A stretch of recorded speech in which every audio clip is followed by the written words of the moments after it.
يستهدف الجونيور، وجونيور يلعب كوره حلوه جوه الجول، جوه الجول.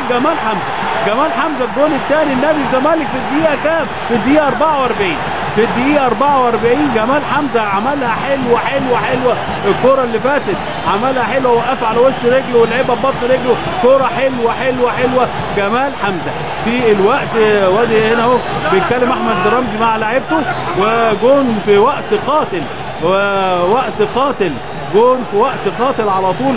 جمال حمزه بياخد كرة حلوه اتلعبت له بينيه ويخش يجيبها. جول جميل واتعملت بينيه. الباصه اللي راحت لجمال حمزه عملها جونيور، عملها حلوه وجمال حمزه بيجيب هدف في الوقت القاتل. اهي جونيور اهو، شوف لعبها ازاي. جمال حمزه جاي من ورا، خد الكوره على طول اهو، وراح لعبها في الزاويه الضيقه جوه الجون.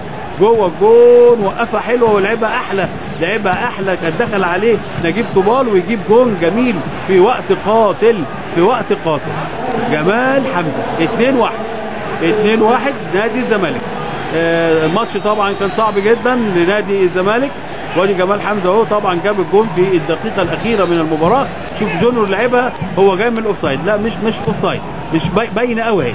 لعبها حلوه حطها حلوه جونيور، لعبها له ازاي وهو جاي من ورا، ويوقف الكوره وراح لعبها في الزاويه القريبه جوه الجول.